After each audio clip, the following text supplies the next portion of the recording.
I'm Rana Al-Falaki. I'm Bhavin Patel. And welcome to the Nail It podcast. This is your place to lead better, live fully and laugh more. It's your blueprint to optimal performance.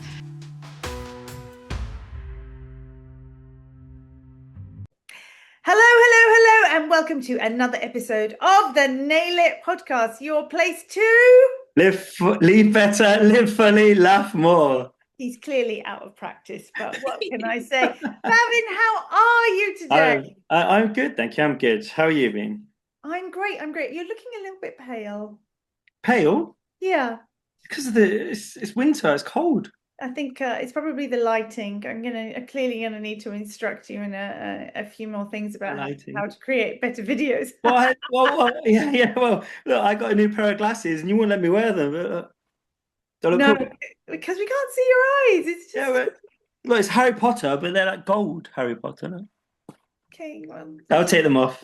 Yeah, so you can't see your eyes that way. Needing to look into someone's eyes is look into my soul. Indicator of the ability to trust. Yeah, it's true. Speaking of that, I think that's a very lovely, wonderful segue when we're talking about the ability to trust and listen and take advice from people. Is a beautiful segue into our guest, don't you think, Bav? Yeah, she's. I'm looking forward to speaking to Lucie Simic. She's a dental business consultant, specializing in patient experience and team. She owns the company LCS Healthcare Consultancy, and she's got a very varied past. So not your usual dental past. So I'm going to let her talk about it. But welcome, Lucie. Hi, thank you so much both for having me. It's so nice to be here. Oh, we're so thrilled to have you. But okay, so Nail It podcast, you know the first question. Let's start with that. What is your favorite quote? Do you know, this is something that I've been thinking about since, because obviously listening to the podcast, I knew this was going to be the question. And you do play along a little bit when you listen and kind of like, oh, I wonder what my quote would be. And I think most people who come across me, have worked with me, would probably say it was going to be the Maya Angelou. People won't remember you for what you say or you do. They'll remember you for how you made them feel. And I think that's really relevant. And I'm sure during today's discussion, we'll get to it. But actually, when I was thinking about what my quote was going to be, I was kind of struck by this: whether you think you can or you think you can't, you're right, which I think has been attributed to Henry Ford, if I'm correct. And that's something I think, especially for me across the last part of 25 into 26, has very definitely been kind of front and center. So yeah, that whatever way, you can't control what you can't control, but this, whether you think you can or you can't, you're right. And it's powerful, isn't it? When you think, actually, I'm in control of it. It's me. I get to kind of choose. So that's going to be my kind of one I'm going to push forward. I like that. Whether you think you can, whether you think you can't, you're right. So much of that, it comes down to mindset, right? It comes down to exactly what we tell ourselves. And the issue comes with the brain. And if you try to tell yourself something that's too extreme, it trips out. It's literally like putting too much power through a socket that the fuse trips. Because like, you're trying to kid me here. So actually, no, I really genuinely can't. But at the same time, it's balanced with intuition. It's balanced with feelings. It's balanced with actually, let's just really genuinely look at this. Let's not just blanket everything with saying, I can't do this or this can't happen. Because why can't it happen? And imagine how it would feel if it could happen, and then let's work backwards. So true, there might be logical reasons why something can't happen, but those are things that could actively be done, such as you might need more training or you might need more money in order to make something happen. Well, those are kind of what we call the outer goals, and then let's work on the inner goals inside, because you're absolutely right. Whether you think you can, whether you think you can't, you're absolutely right. So which is it you're choosing? And you are choosing to think you can.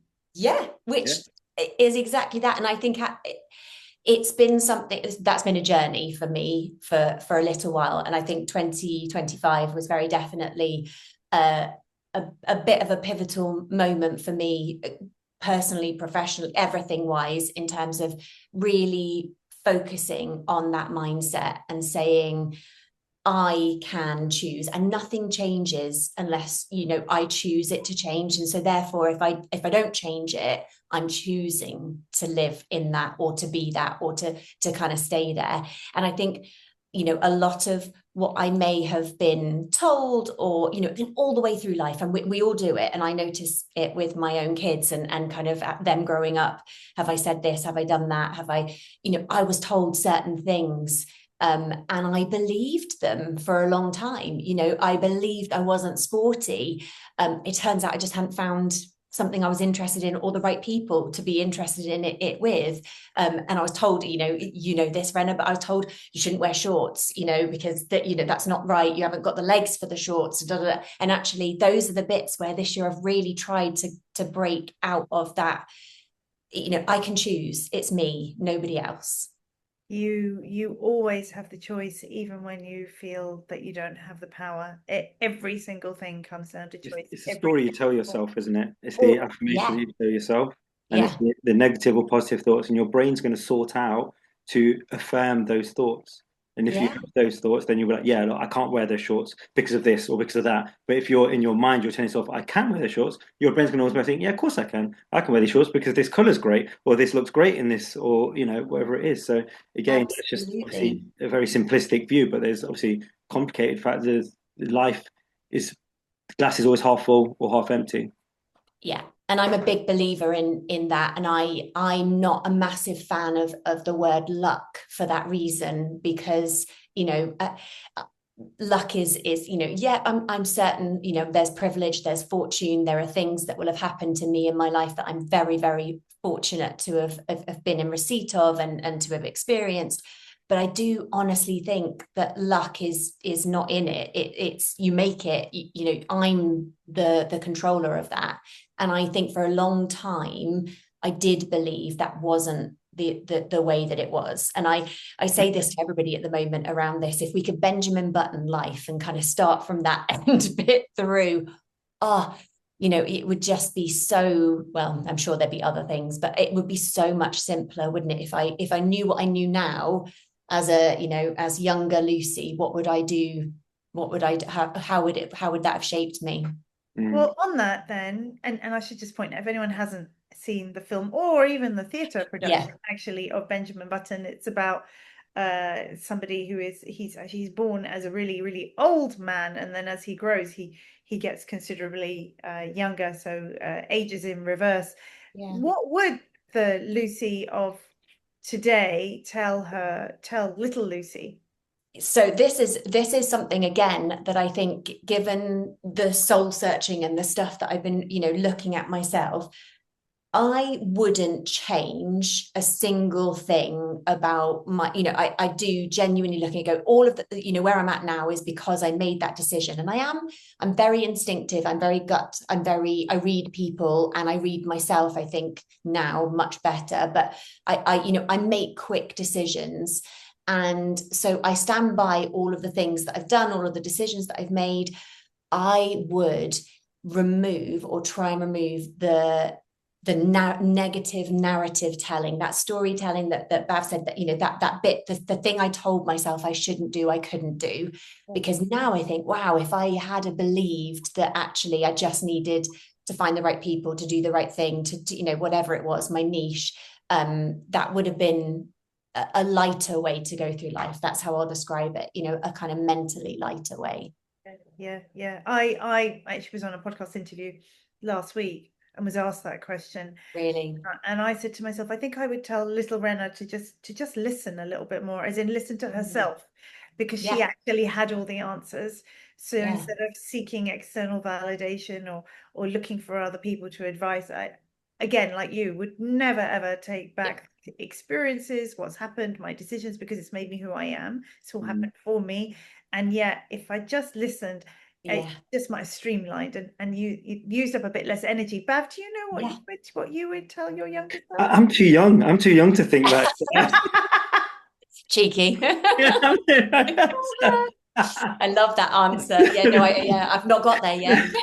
He's only in his 40s, not enough wisdom to advise his younger self just I'm yet. glad you told me about that film. I've never watched it. I didn't know what you were talking about. Well, there you are. You'll enjoy. It is an incredible, beautiful film. It is. You have to just be Benjamin prepared with, Button. Be the Curious Tailor Benjamin Button. Just be You know what? I thought that was a Formula One driver. Slightly different button. Jensen is you on Jensen, about. I grew up in an F1 family. I can probably name all of the drivers. Have a box of tissues and prepare, but sit down and watch it with your tearjerker, is it? Oh, yeah, Lucie, I wanna get on to like some of the stuff, the amazing mentoring and things that you do for teams and talk about that. But I just want to explain the shorts thing and the sports thing. Oh yes, please. Anybody who follows Lucie on social media, and please do. What's your Instagram handle? It's at Lucie Simic. There we go, with no hyphens or anything, right? Nothing. Yeah, plain and simple. Lucie, anyone listening, LUCIE But I just want to bring this up because Lucie does, honestly, if you look up this sport, Hyrox, most people who are not unbelievably ridiculously fit would completely freak out, and I'm going to get you to explain what Hyrox is, because she's been going around addicted now, but albeit with winning medals and achieving these incredible things around the country. And if you go onto her Instagram feed and you look at those legs, you would imagine why and how on earth this incredibly, enviously, I have to say, fit woman with this incredible body, fit, healthy body, has been so scared of showing her legs to the world. So tell our listeners what Hyrox is. So this is a ridiculous sport that I honestly hadn't heard about until the beginning of last year. And I sat and the algorithm got me on Instagram. And before you know it, I was seeing videos of people talking about this event. So it is a sporting competition and it's a race, and you have to do 8-kilometer runs with 8 weighted exercises, or 8 kind of ergonomic exercises. And so you do a kilometer run, and then you come in and you do a ski erg, and then you do but it effectively goes like that. You go back out and do your kilometer run, and it's absolutely so. For those of you who haven't, you're probably exercising for a good, and I use the word average, but your routine person is doing this in an hour and a half probably. I do it, or I have done it with my husband, and because I'd signed up with him, because I kind of just flippantly said, let's do a Hyrox, and he said, yeah, okay. Crazy man. I have to do it at the heavier men's weights because I'm competing with a man, so you have to kind of step up. So it's things like I have to throw a wall ball, hit a target, squat to depth with a heavier wall ball. But effectively, it's been a real challenge for me, because I believed and I remember in my head, and this, no, kind of disrespect to my former PE teachers, but they very definitely, I was not the sporty girl at school. And they made a point of that being, you're not sporty, it's not for you. And I was very much kind of like, there you are, she'll stay in the corner, just, occasionally do some shuttle runs and that'll be fine. And I honestly went through life thinking I wasn't someone who could do sport. And then I found this, and I found a gym that trained in it. Not to kind of big myself up, but we did our first one in an hour and 24 minutes. And then our most recent, that was May last year. I hadn't run 5K even, so I'd never done a long run. So I did the first one in May, then decided I was going to really give it some welly, train really hard. I ran a half marathon in just over 2 hours, and then did 2 back-to-back Hyroxes, one in Birmingham, one in London, and managed to shave an entire 10 minutes off our time, just by believing that it wasn't I'm not good enough or I'm not sporty enough. It was a real kind of moment. And as Rana points out, I ran the first one in May in leggings, and have subsequently done the last 2 at the end of the year in shorts, because I can wear shorts too. Oh, wow. That is amazing. Yeah. So all the mind, right? All the mind. It's got nothing. It's absolutely insane what the power that it has over you, and you allow you know, that one voice at some point to say something about it, to just let that be. And I've got no traumatic, you know, I wore them and someone shouted at me and laughed at me. I just grew up in an era, like many, many, many women, where unless you had Kate Moss's legs, you didn't wear shorts. And that was absolutely the accurate truth. Yeah, but it's just a beautiful illustration of where our beliefs come from. Like you say, it doesn't have to be embedded in trauma. It's so much of it is societal. I've just been having this conversation with a journalist, actually. And we were talking about men and women and the NALET system, and she said, you know, where do you think like the biggest issue is with men, the biggest challenge in this? And I said it's intuition, because societally we're brought up to think that men don't have intuition. You have this idea of women's intuition, but men are equally capable of intuitive thought, and it's absolutely something that can be trained. But it's just beliefs that are just accepted within society, that you just grow up thinking that, or it gets a bit more personalized to the women who are all around you, or it becomes more personalized still to then some specific thing based around you to tell you why you're not good enough. What's your intuition like, Bev? I think I've got quite good intuition. I've not really thought that men don't. I thought men do have intuition. It's just that they don't follow it as much as women. I think every man has intuition, but he just probably keeps it in his head, you know, and doesn't follow through on it. Whereas women tend to voice it more, I guess, and then follow it. Yeah, probably. It's I always say, you know, intuition is kind of that one of the massive skills of leadership. Is just the most powerful leaders use intuition as in a data sandwich, you know, sandwiched by logic and emotion. So on that, coming on to leadership, Lucie, now you didn't start off your career in dentistry at all. You're a journalist, you work for the BBC, you work for newspapers.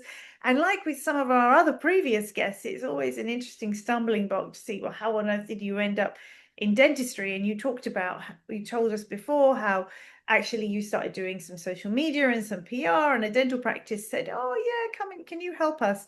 And like so many people who end up in dentistry, you never left.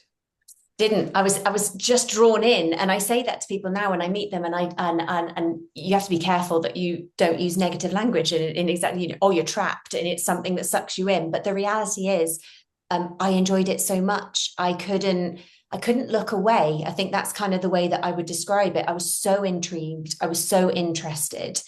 And I just got more and more involved in the business of dentistry, if you like, and everything that meant. And what was fascinating was, I remember my first experience of walking into a dental staff room. And that is like not a lot else. So, you know, I've been into lots of staff rooms. I've worked in lots of environments, you know, lots of male dominated environments as well. I've worked in an architectural window company, for example, you know, so I've got window fitters, and that's a very different experience. This was like something else. And that was the moment that I realized that you needed, and I guess that's where intuition comes in a lot, but there's this real sense in leadership of needing to be a chameleon where possible, you know, that I'm massively in favor of being curious. And I think my journalistic side helps in that, because I come into things wanting to know more and leave with more information than other people may do. Just, you know, my mum would have called it nosy. I've reframed that into curious. And I think that when you are, you know, Dale Carnegie said it, you have to be interesting. To be interesting, you have to be interested. And I think that be curious thing has really helped in terms of the leadership, because it allows you to understand better individual needs. And this was the first moment where in an environment, certainly a work environment, I couldn't be Lucie in one shape or form. I had to be multiple things to multiple people. And I think that was what gets the best kind of results in a very dynamic, fast moving, you know, it's stressful. And it is unlike, lots of other places that I've worked. And I really think that was the first moment of me thinking, wow, I need to adapt here. I need to be different. I can't just come in and be a leader who says, right, this is how we're going to do it, and you're going to follow me, because they're not. And you get a sense of that the moment you walk into any kind of team in a dental practice. I'm sure it's the same in others, but having been now in 15 years in it, every room I walk into in a dental practice, you go, there's some strong characters, there's other characters, but you've got to be able to understand each and every person to the best of your ability. And that for me is where that leadership comes from. Yeah. So tell us a bit more about that, like how, and well, both Bav and I are trained in DISC and trained in 5 behaviors and other personality types as well. So obviously you need to read a room, right? Yeah. You need to understand different people's skill sets, that people are in the right roles, how to get the best out of people, which is all those leadership skills. What tips would you give people to look out for? Yeah. So I think, especially when it comes to practice management, which is, my kind of space, what I found really challenging was my first kind of entry role into this. I was thrust into it in as much as I thought I could make the transition from being somebody who'd come in on a marketing and kind of, social media side of things, that I would step in and that I would be everybody's best friend in the same way that I was 5 minutes ago when that was my role. But everything changed the moment that I was given this new title, and they looked at me slightly differently. And they were, some of them would push buttons, some of them were waiting for you to maybe make a mistake, some of them were kind of wondering, well, actually, does this person know what's going on? And so I very quickly realized that I was quite isolated as a practice manager in the middle. And I think a lot of practice managers would, that would very definitely, and I think business leaders in general, principal dentists would feel the same. There's pressure from all angles. You've got the team wanting stuff, your dentists want things, suppliers want stuff, then you've got all of the kind of business side of things pushing down on you as well, and you're just this island in the middle. And it's really easy to make a decision that's snap and that suits the purpose in that one moment, because it's easy and it's quick and you get the reward. So you're looking almost for the dopamine hit. If somebody comes in and they say, I need X, Y, and Z, it's really, you want to be able to go, well, yeah, no problem, do that. And that is so difficult in the moment. And I explain this certainly to dentists who are running businesses, that if somebody comes and knocks on the door outside of a surgery, you've been busy clinical all morning, you've got the first gap in your day, and you get a chance to grab a cup of tea, go to the toilet, all of those things. And yet somebody's knocking on the door saying, can I just? It's really hard for you to take that hat off, the clinical hat, and then say, right, I'm going to be business owner hat. And so I think for me, a massive tip is time. You do not need to make time pressured, time sensitive decisions on these sorts of things. Obviously, there's, anomalies and bits that come in. If the compressor's gone down, we have to make a quick decision. But in reality, you saying yes quickly to a decision there on the spot may have a huge knock-on effect that you've not considered, that you've not looked at, you've not thought about. So taking that time. So I use a tactic where I say, that sounds great.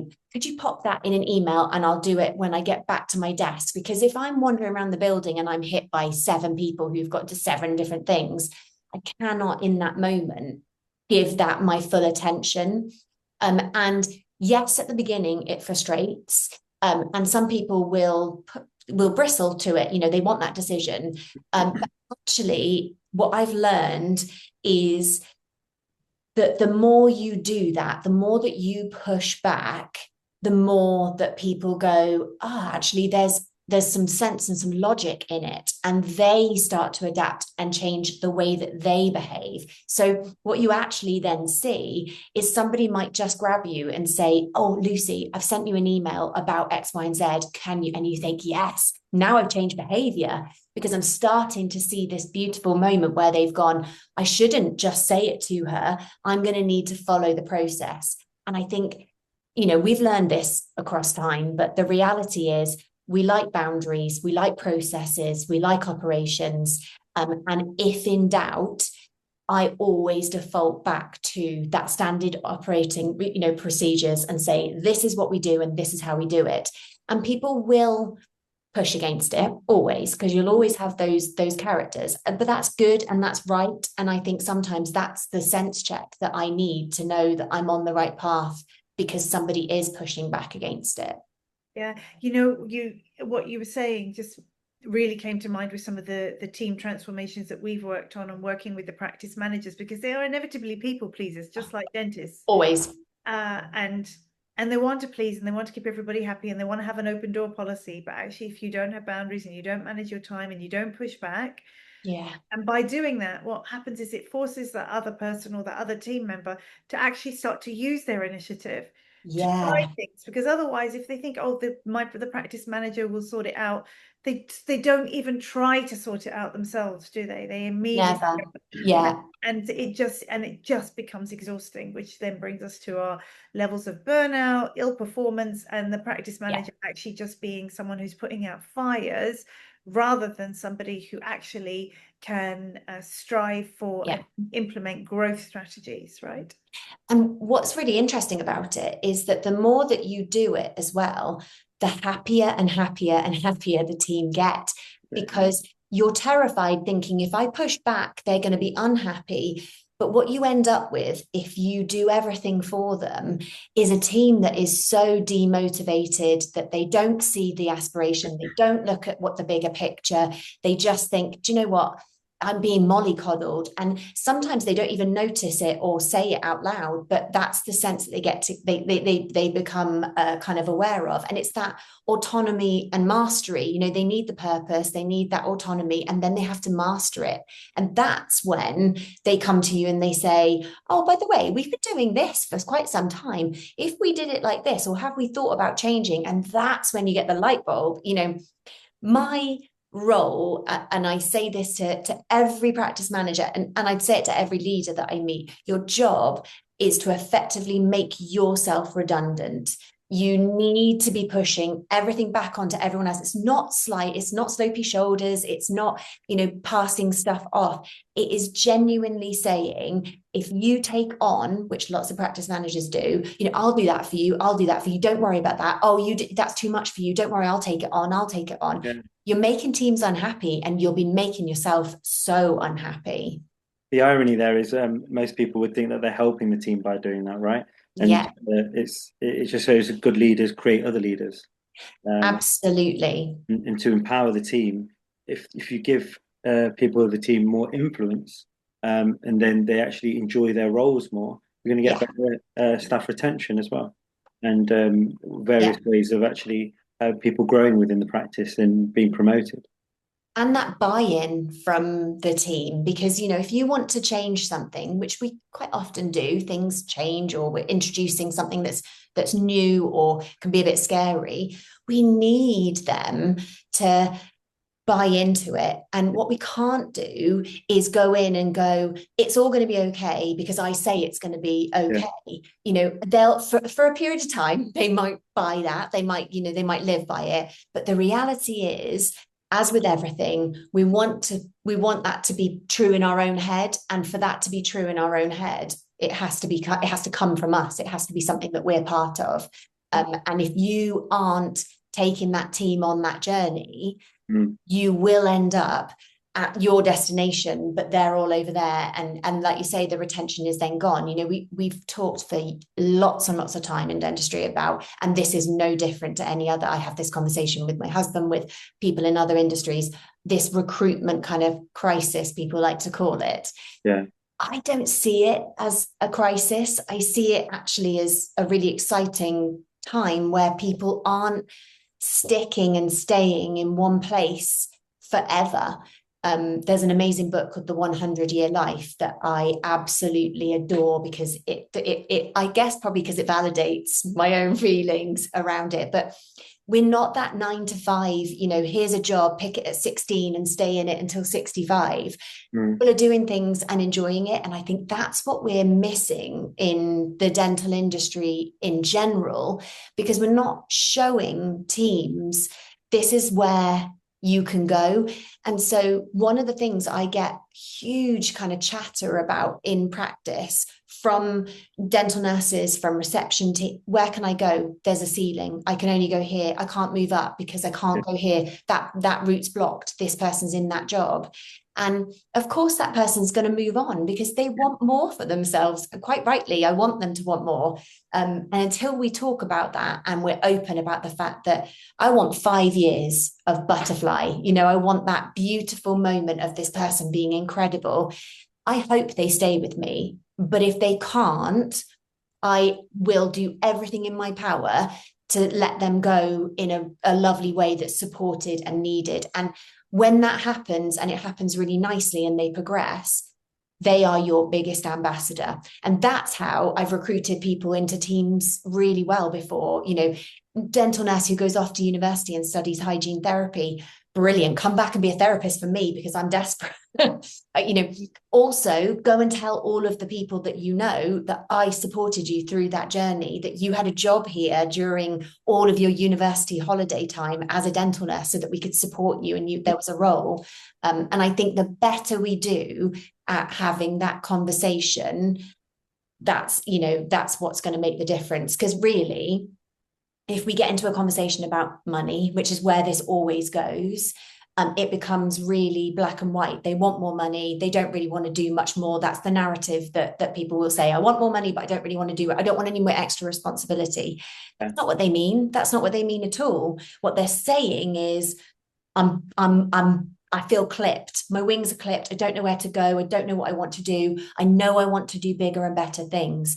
The money is just hygiene. It's just a hygiene factor over here that we have to deal with. But if we had bigger, better conversations about what progression looks like in dentistry, and there's loads of progression, huge, you know, we've got some amazing businesses within the dental world that people could be, you know, joining and jumping on board with. And I see dental nurses now going back to university to study dentistry, not just hygiene therapy, but dentistry, because they didn't know it was possible when they started out. And that excites me. I mean, that's amazing when you've been able to do that. And I too have potentially lost amazing members of teams because I've wanted them to go on to do other things. I'm going to probably play devil's advocate a little bit and say part of what you said is a narrative. It's your narrative. Yeah. And it's your truth. Yeah. But because it's probably also the teams with which you work, because you work with practices, you step in as a practice manager when someone suddenly resigns, you step in and work on team transformations, right from leading the team, working through incredible patient journeys, bringing in all the profit and loss. You're now about to start teaching for us on the postgraduate leadership diploma as well. So there are so many things that you do. But you live in that world, right? Yeah. So that's what you see. But there are also many people who do not stay. And yes, they put money, you're absolutely right. Money is actually never really it, but it may not be the ceiling. It may be that they're not feeling recognized, that they're not feeling rewarded, that the team dynamics are very poor. There is no real integration of culture. Those people don't feel seen. They don't feel appreciated. So as always, when we have any kind of lack of fulfillment within ourselves, we look outside. So they think they'll be happier if they just, you know what, it's just easier to hand in my notice. So there is a big retention issue associated with stress and burnout beyond the glass roofs. I'm mindful of the time. So on that, do you want to ask Bhavin? You've been so quiet. Go on then. What's your favorite, or what resonates with you the most of our Nail It pillars?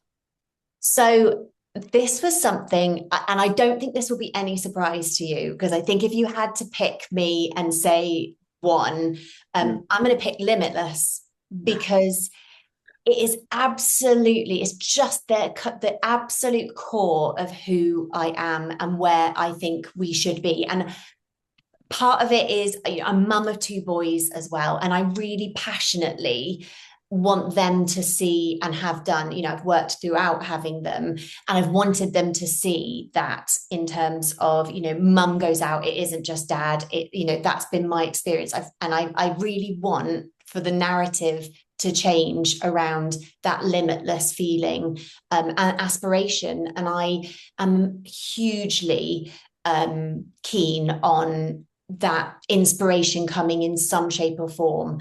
And I think people being introduced to it sooner rather than later from a really young age. I love the thought that, shoot for the stars, and the ceiling might just be where you end up, but if you don't, if you just set your sights on that lower kind of path, how do you know? How will you know? How will you ever achieve what maybe you want to achieve? And I think one of the loveliest things my husband has ever said to me was around his own aspirational beliefs. And I've got a lot to thank my parents for when it comes to aspiration. And he said, had I not have met you, I would have never dreamt that any of this was possible, that this aspirate, I would have been, and he said, and I'm sure I would have been content, and it would have been, it might have been at some points easier. But the reality is he hadn't been exposed to a limitless belief, a kind of shoot for the stars mentality. It's possible. So it really does just goes to show just how much, which you and I have talked about, Bav, haven't we? How much by surrounding yourself with the right people, the right mentors, the right coaches, the right people to push you. And of course, we've talked a lot about where our beliefs come from and how they can limit us as well, right? Yeah. So limitless, that's the boundless beliefs method. So it really is a method in the NAILET system. So talking about exactly what your beliefs are, recognizing them, recognizing what a limiting belief is, learning to create empowering beliefs. But then obviously once you create it, it all has to be a habit, because you've already had a lifetime of that limiting belief. So how do we turn that around so we make it empowering? And then we use all these different mindset tricks in order to instill it into us. We also obviously have to shed limelight on it. So understanding, is it true or is it just your truth? Bhavin talked about the story that we tell ourselves. Then we talk a lot in this method about energy and where your energy actually lies. So how you optimize your energy, be it your mental energy, your spiritual energy, your social energy, your environmental energy, your emotional energy, all based around beliefs. So you really streamline yourself. And then in that last part of beliefs is all about being fearless and about stress. When we talk about stress, it's yes, how you manage stress, but it's also the stress mindset and a lot of data and the beliefs you need to shift to understand that stress doesn't exist. So it's a really comprehensive system. So I love that you picked that, because actually we haven't had many people pick limitless. Yeah, I think you're the first. I think you may be the first. Really? I thought you were going to say intuition. So Did you see? I wrote down needs or integrity. Really? She touched on those words. In other words, really, she thinks it's all amazing, Bad. Of course. Down to one. Well, integrity was my second, and I thought, but do you know what? When I was thinking about it, for me, it was, and again, this is why I was like, no. Why settle for, because integrity for me is one of the, integrity is a hygiene factor for me. I expect it, I want it, and I very much think that, but no, shoot for it, Luce, go for the limitless. Yeah, that's how you grow 100%. Lucie, you have been an incredible guest today. Thank you so much for all of that. Where can people find you? I know obviously we mentioned your Instagram, but you've got so many amazing resources. So where can people Thank you if they need your support? Yeah, absolutely. So Instagram is always there, and my kind of DMs are always open for anything, and that's a little bit of inspiration, a little bit of kind of support, whatever that might look like. So like we said, that's at Lucie Simic. I also have a website which is www.luciesimic.co.uk, and that has all of my contact details, and it also has a link to a culture ebook that I wrote. Just highlighting what I think is really important around creating that culture, because culture is something that you very definitely have to work on, and it's not something that you can say you don't want or don't have. It's there, and I'd rather design it than not design it. Fantastic. Thank you. Yeah, and I'm so excited for you to be sharing all of that expertise like we said, as one of our incredible tutors for the I can't wait. diploma in leadership. But thank you so much. Thanks, Thank Lucie, you. for being Thanks, a great Lucie. guest. Bhavin, Wow, that's a bit of a whirlwind. what did you think of that? I told you she was amazing, didn't I? She's a force. She She's is. a force. She is. You reckon? That Summary?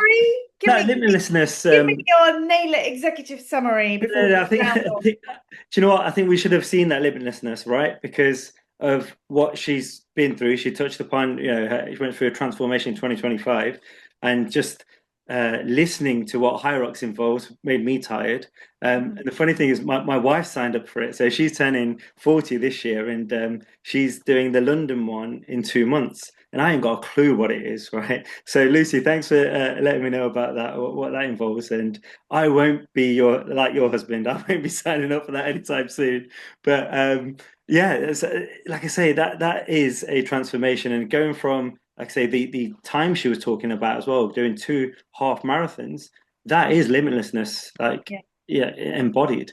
And also the fact that she's had so many different hats over the last 16 years that she's been in dentistry, being a journalist before. I'm really envious of that, and I agree. I don't think we as humans should just be tied down to one profession for the rest of our lives. We should be doing lots of different jobs and different hats, and which is what we've done, really. Which is exactly what we've done. That's exactly what I'm saying. Trained as a coach and a mentor. We've been associates, we've been dentists, we've been practice owners, we've been now coaches, mentors, educators, and there's so many hats in dentistry, and that's the beauty of dentistry, beauty of our profession, is that we get to do that. Yeah.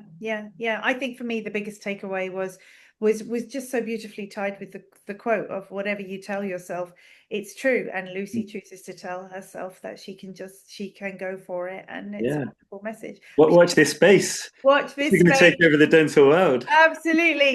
So perfect time to round off. I hope you enjoyed this episode. Please do hit the subscribe button, leave us a review, tell people about us.